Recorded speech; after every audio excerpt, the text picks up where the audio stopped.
Olá, graça e paz, meu irmão e minha irmã. Estamos iniciando a leitura da Bíblia em 365 dias, uma dose de amor com a Palavra de Deus.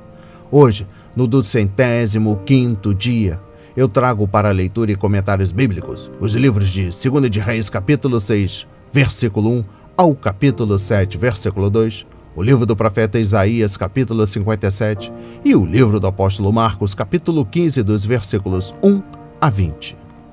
Meu conselho é que todos tenham em mãos bloco de anotação, caneta ou lápis. A Bíblia é tão importante quanto a sua leitura diariamente nos traz refrigério para a alma, sabedoria, sobretudo nos aproxima de Deus, fortalecendo assim a nossa fé e esperança.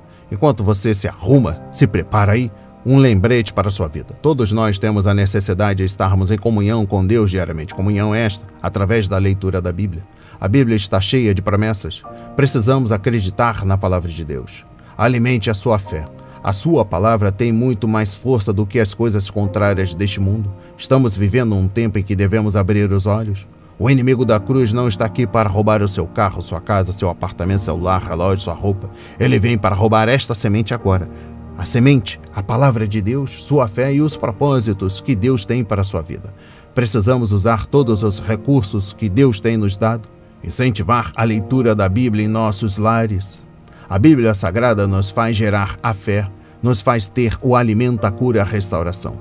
E a compreensão da palavra vem através da revelação do Espírito Santo. Senhor, revele a compreensão de sua palavra. Senhor, me dê a compreensão de sua palavra no dia de hoje e sempre. Em nome de Jesus, amém. E graças a Deus. Se desconecte de tudo e permita que a palavra, a semente do Senhor, adentre em vossos corações.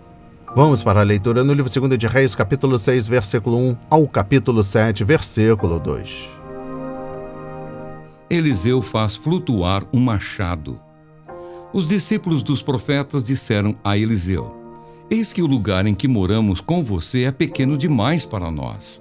Vamos até o Jordão, tomemos de lá cada um de nós uma viga e construamos um lugar para morar. Ele respondeu: Vão. Mas um deles disse: Tenha a bondade de ir com estes seus servos. Eliseu disse: Eu irei. E foi com eles. Quando chegaram ao Jordão, cortaram madeira. Aconteceu que, enquanto um deles derrubava um tronco, o machado caiu na água. Ele gritou: Ai, meu senhor, o machado era emprestado. O homem de Deus perguntou: Onde caiu? Ele mostrou-lhe o lugar. Então Eliseu cortou um galho, jogou-o na água naquele lugar e fez o ferro flutuar. Então disse: Pegue-o. O homem estendeu a mão e o pegou. A ação de Eliseu na guerra contra os sírios. O rei da Síria estava em guerra contra Israel e, em conselho com os seus oficiais, disse: Em tal e tal lugar estará o meu acampamento. Mas o homem de Deus mandou dizer ao rei de Israel: Evite passar por tal lugar, porque os sírios estão descendo para ali. O rei de Israel enviou tropas ao lugar de que o homem de Deus lhe havia falado e de que o tinha avisado, e assim se salvou mais do que uma ou duas vezes. O rei da Síria ficou angustiado com este incidente. Então chamou os seus servos e perguntou: Vocês não vão me dizer quem dos nossos está do lado do rei de Israel? Um dos servos respondeu: Ninguém, ó rei, meu senhor. Mas o profeta Eliseu, que está em Israel, conta ao rei de Israel as palavras que o Senhor fala no seu quarto de dormir. Então o rei disse: Vão e descubram onde ele está, para que eu mande prendê-lo. E contaram ao rei: Eis que ele está em Dotã. Então o rei enviou para lá cavalos, carros de guerra e um grande exército. Eles chegaram de noite e cercaram a cidade. O servo do homem de Deus levantou-se bem cedo e, ao sair, eis que tropas, cavalos e carros de guerra haviam cercado a cidade. Então o moço disse a Eliseu: Ai, meu senhor, que faremos? Ele respondeu: Não tenha medo, porque são mais os que estão conosco do que os que estão com eles. E Eliseu orou e disse: Senhor, peço-te que abras os olhos dele para que veja. O Senhor abriu os olhos do moço e ele viu que o monte estava cheio de cavalos e carros de fogo ao redor de Eliseu. E quando os sírios desceram contra ele, Eliseu orou ao Senhor e disse: Peço-te que firas esta gente de cegueira. E ele os feriu de cegueira, conforme a palavra de Eliseu. Então Eliseu lhes disse: Não é este o caminho, nem esta a cidade. Sigam-me, e eu os guiarei ao homem que vocês estão procurando. E os guiou à cidade de Samaria. Quando eles chegaram a Samaria, Eliseu disse: Ó Senhor, abre os olhos destes homens, para que vejam. E o Senhor abriu os olhos deles, e viram, e eis que estavam dentro de Samaria. Quando o rei de Israel os viu, perguntou a Eliseu: Meu pai, devo matá-los? Devo matá-los? Ele respondeu: Não os mate. Você mataria aqueles que fizesse prisioneiros com a sua espada e o seu arco? Ordena que lhes deem pão e água, para que comam, bebam e voltem para o seu senhor. Então o rei ofereceu-lhes um grande banquete, e comeram e beberam. Ele os despediu, e eles voltaram para o seu senhor. E da parte da Síria não houve mais investidas na terra de Israel. A fome em Samaria. Depois disto, Ben-Hadad, rei da Síria, ajuntou todo o seu exército, foi e sitiou a cidade de Samaria. Houve grande fome em Samaria. Eis que a sitiaram a ponto de se vender a cabeça de um jumento por 80 moedas de prata e um pouco de esterco de pomba por 5 moedas de prata. Quando o rei de Israel vinha passando, andando sobre a muralha, uma mulher gritou: Ajude-me, ó rei, meu senhor! E ele respondeu: Se o Senhor Deus não ajudar você, com que poderei eu ajudá-la? Com a eira ou com o lagar? E o rei acrescentou: Qual é o seu problema? Ela respondeu: Esta mulher me disse: Dê o seu filho para que hoje o comamos e amanhã comeremos o meu.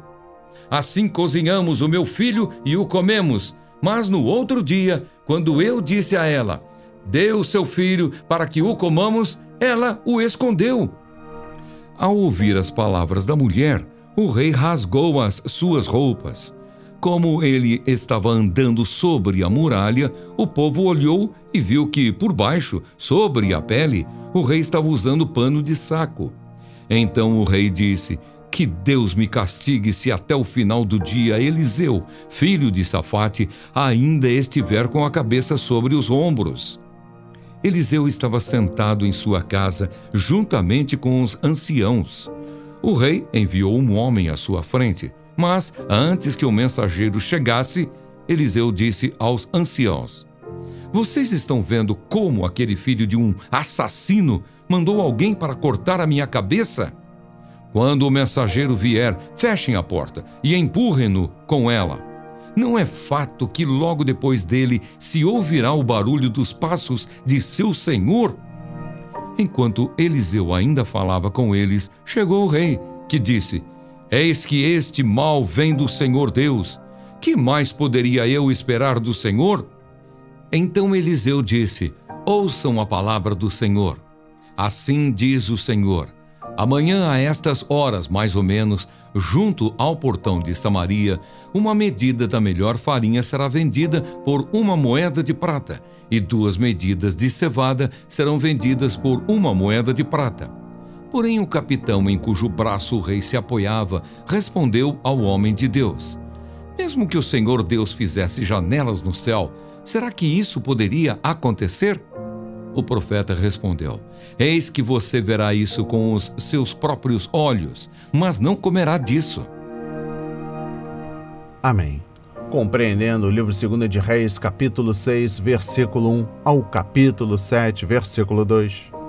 Trago a exposição bíblica do capítulo 6, dos versículos 1 a 7. Deus abençoou a escola em Jericó e foi necessário ampliar seus alojamentos. Os alunos ajudavam juntos quando o profeta os visitava, pois eles se reuniam e se sentavam diante dele para ouvir seus ensinos, conforme versículo 1. Eles também comiam juntos, conforme capítulo 4, versículos 38 a 44. mas cada um vivia na casa de sua família. Conforme capítulo 4, versículos 1 a 7. É um bom sinal quando o Senhor está levantando uma nova geração de líderes e quando os ministros experientes de Deus dedicam tempo para ensiná-los. Compreendendo o versículo 6, o profeta não pegou o machado com uma vara. Ele jogou um pedaço de pau na água no lugar onde o machado havia afundado e o Senhor levantou a peça de ferro, de modo que flutuasse na superfície do rio e pudesse ser apanhada. Aquele foi um milagre discreto de um Deus poderoso operando por meio de um servo compassivo. Exposição bíblica dos versículos 15 a 17. Quando os servos de Deus estão de acordo com a vontade do Pai e fazendo sua obra, eles são imortais até que ela esteja realizada. Os discípulos tentaram fazer Jesus desistir de voltar para Judá, mas ele lhe assegurou que cumpriria um cronograma divino e estava, portanto, perfeitamente seguro, conforme João 11, versículos 7 a 10. Compreendendo o versículo 17, Eliseu não se perturbou com o exército. A única coisa com que se preocupou foi com o pavor de seu servo. Se quisesse andar com Eliseu e servir a Deus, aquele jovem enfrentaria muitas situações difíceis e perigosas, portanto, tinha de aprender a confiar no Senhor. Provavelmente, uma situação assim, teríamos orado para que o Senhor desse paz ao coração do rapaz ou sossego ao seu espírito, mas Eliseu simplesmente pediu que Deus abrisse os olhos dele. Compreendendo o versículo 23, se a bondade substituísse as diferenças étnicas e religiosas de longa data e profundamente arraigadas entre os povos, assim como o orgulho nacional e a cobiça internacional, haveria sem dúvida menos guerras e atentados. O mesmo princípio se aplica ao fim do divórcio e dos maus tratos na família, confusões e roubos nas vizinhanças, tumultos em universidades e divisões e conflitos em nossas comunidades. Bem-aventurados os misericordiosos, pois obterão misericórdia. Conforme Mateus 5, versículo 7. Compreendendo o versículo 30, Jorão ficou horrorizado com o nível tão baixo ao qual a nação havia chegado e rasgou em público as próprias vestes, não como um sinal de tristeza e arrependimento, mas como prova de sua raiva de Deus e Elias. Conforme capítulo 5, versículo 7. Ao fazer isso, ele expôs o fato de que estava usando um pano de saco por baixo de um manto real. Mas de que adianta o pano de saco se não há humildade e arrependimento no coração? Compreendendo o versículo 32, Eliseu não estava angustiado ou preocupado, pois Deus sempre lhe disse tudo o que ele precisava saber. Enquanto o profeta estava sentado em sua casa com os anciãos da terra, líderes que haviam vindo até ele para pedir conselho e ajuda, ele soube que o oficial responsável por prendê-lo estava a caminho. Eliseu também soube que o próprio rei iria segui-lo para ter certeza de que a execução havia sido bem sucedida. Compreendendo o capítulo 7, a exposição bíblica dos versículos 1 e 2. Que sorte do povo de Israel ter o profeta Eliseu vivo e ministrando em seu meio. Ao longo da história hebraica, em tempos de crise, os profetas traziam a mensagem do Senhor, quer o povo de Deus obedecesse, quer não. Quando adquirimos a prática de lembrar e citar a fidelidade e a soberania do Senhor em várias crises na vida, estamos dando às pessoas à nossa volta a dádiva da presença de Deus. E eu encerro a compreensão do livro 2 de Reis, do capítulo 6, versículo 1 ao capítulo 7, versículo 2, trago capítulo 7, versículo 2. Para o coração humilde que está aberto para Deus, a palavra produz fé, mas para o coração orgulhoso e egocêntrico, a palavra o endurece ainda mais. O mesmo sol que derrete o gelo endurece o barro. Na manhã seguinte, todo o povo da cidade despertaria para a vida, mas o oficial seria pisoteado até a morte no meio do alvoroço, sem nunca desfrutar de bênção alguma. Vamos para a leitura no livro do profeta Isaías, capítulo 57. A idolatria de Israel é condenada. Os justos perecem, e não há quem se importa com isso. Os piedosos desaparecem sem que alguém considere nesse fato. Pois o justo é levado antes que venha o mal e entra na paz. Os que andam em retidão descansam no seu leito.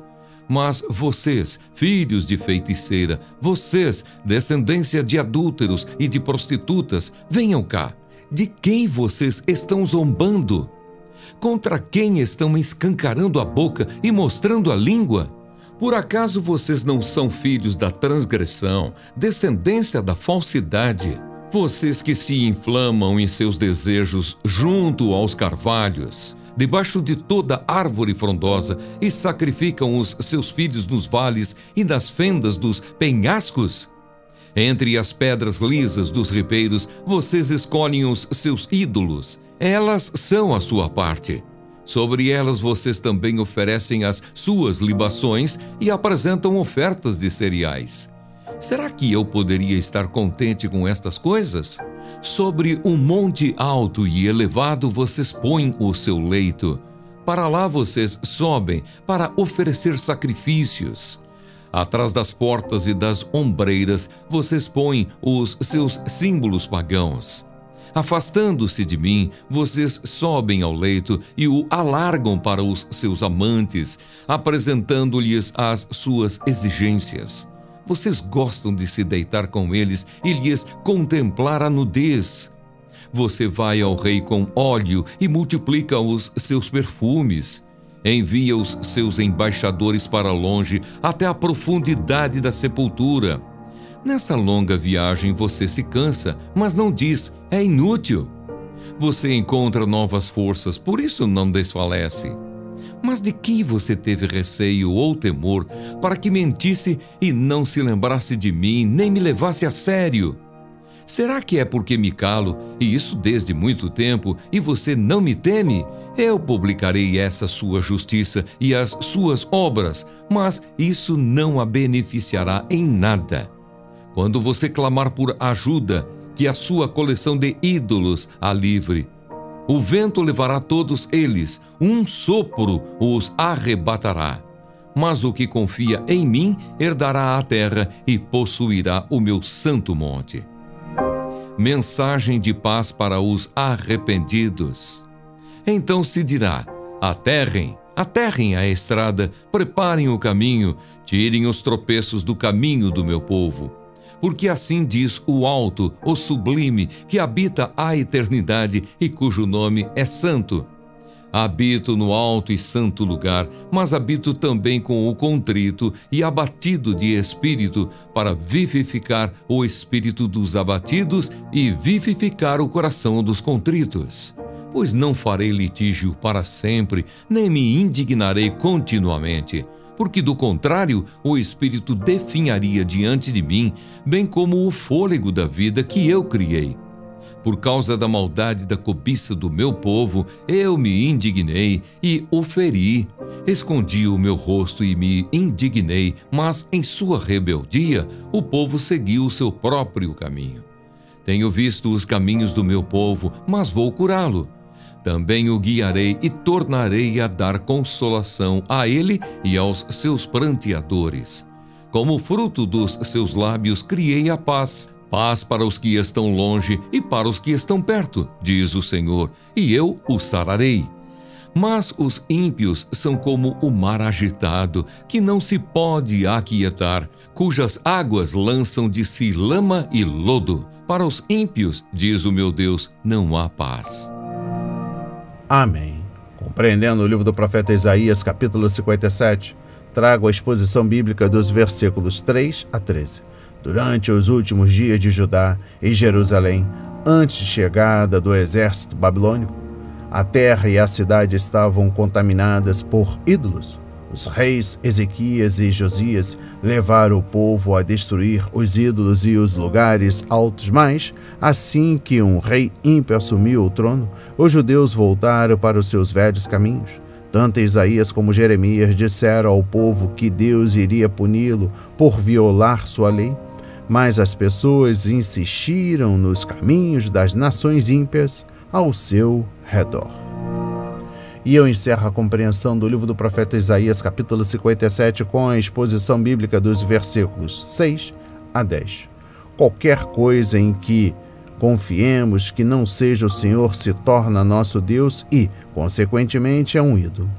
Pode ser nossa educação ou nossa experiência, o emprego, o dinheiro, ou os amigos, ou a posição que ocupamos na sociedade. Uma das melhores maneiras de descobrirmos se temos ídolos em nossa vida é perguntarmos a nós mesmos: a que instintivamente recorro quando estou diante de uma decisão ou da necessidade de resolver um problema? Vamos lá. Corremos para o telefone para ligar para um amigo? Asseguramos para nós mesmos que podemos resolver a situação? Ou recorremos a Deus para buscar sua vontade e receber seu auxílio? Reflita. Vamos para a leitura no livro do apóstolo Marcos, capítulo 15, dos versículos 1 a 20. Jesus diante de Pilatos. Logo pela manhã, os principais sacerdotes entraram em conselho com os anciãos, os escribas e todo o sinédrio, e amarrando Jesus, levaram-no e o entregaram a Pilatos. Pilatos perguntou: Você é o rei dos judeus? Jesus respondeu: O Senhor está dizendo isso. E os principais sacerdotes o acusavam de muitas coisas. Então Pilatos tornou a perguntar: Você não vai responder nada? Veja quantas acusações fazem contra você. Jesus, porém, não disse mais nada, a ponto de Pilatos muito se admirar. Jesus é condenado à morte. Ora, por ocasião da festa, era costume soltar ao povo um dos presos, aquele que eles pedissem. Havia um chamado Barrabás, preso com rebeldes, os quais em um tumulto haviam cometido o homicídio. Vendo a multidão, começou a pedir que Pilatos lhes fizesse como de costume. E Pilatos lhes respondeu, dizendo: Vocês querem que eu lhes solte o rei dos judeus? Pois ele bem percebia que era por inveja que os principais sacerdotes lhe haviam entregado Jesus. Mas os principais sacerdotes incitaram a multidão no sentido de que lhes soltasse, de preferência, Barrabás. E Pilatos lhes perguntou: O que então vocês querem que eu faça com este, a quem vocês chamam de rei dos judeus? Eles gritaram: Crucifique-o! Mas Pilatos lhes disse: Que mal fez ele? Porém eles gritavam cada vez mais: Crucifique-o! Então Pilatos, querendo contentar a multidão, lhes soltou Barrabás. E depois de mandar açoitar Jesus, entregou-o para ser crucificado. Os soldados zombam de Jesus. Então os soldados levaram Jesus para dentro do palácio, que é o pretório, e reuniram toda a tropa. Vestiram Jesus com um manto púrpura e, tecendo uma coroa de espinhos, a puseram na cabeça dele e o saudavam, dizendo: Salve, rei dos judeus! Batiam na cabeça dele com um caniço, cuspiam nele e, pondo-se de joelhos, o adoravam. Depois de terem zombado dele, tiraram-lhe o manto púrpura e o vestiram com as suas próprias roupas. Então conduziram Jesus para fora, a fim de o crucificarem. Amém. Compreendendo o livro do apóstolo Marcos, capítulo 15, dos versículos 1 a 20, exposição bíblica dos versículos 1 a 5. O conselho judaico teve de convencer Pilatos de que Jesus era culpado de um crime capital e, portanto, digno de morte, conforme João 18, versículos 31 a 32. A despeito de serem politicamente corruptos, muitos oficiais romanos tinham apreço pela justiça e tentavam lidar de forma razoável com os presos. Além disso, Pilatos não nutria apreço pelos judeus, por isso não tinha que lhe fazer nenhum favor, muito menos atender à sua vontade. Ele sabia que os líderes judeus não estavam interessados em ver justiça. O que eles realmente queriam era vingança, conforme Marcos 15, versículo 10. Exposição bíblica dos versículos 6 a 15. Pilatos pensou que poderia escapar de tomar uma decisão ao enviar Jesus a Herodes, governante da Galileia, conforme Lucas 23, versículos 6 a 12. Contudo, Herodes limitou-se a enviar o prisioneiro de volta depois de zombar dele. Então o governador ofereceu ao povo uma escolha: Jesus, o Nazareno, ou Barrabás, o assassino e rebelde. Seria solto? Pilatos achou que certamente o bom senso prevaleceria e o povo pediria que Jesus fosse libertado, mas os chefes dos sacerdotes haviam preparado a multidão com cuidado, conforme Marcos 15, versículo 11. E as pessoas pediram que Barrabás fosse solto e Jesus crucificado. Compreendendo o versículo 15, Pilatos então tentou um terceiro artifício, mandou açoitar Jesus, esperando que a cena do prisioneiro em sofrimento de alguma forma despertasse a piedade do povo, conforme João 19, versículos 1 e 2, mas o plano não funcionou. O governador então cedeu e entregou Jesus para ser crucificado. Em seguida vieram os deboches vergonhosos feitos pelos soldados. Enquanto batiam em Jesus, cuspiam nele e se curvavam para homenageá-lo de modo escarnecedor. Os soldados romanos certamente riam de um judeu que se dizia rei. Não temos rei, senão César, conforme João 19, versículos 12 a 15. Brandavam. Nosso Senhor sofreu em silêncio e não revidou uma lição que os leitores de Marcos precisariam aprender para quando fossem enfrentar oficialmente a perseguição, conforme 1 de Pedro, capítulo 2, versículos 21 a 24.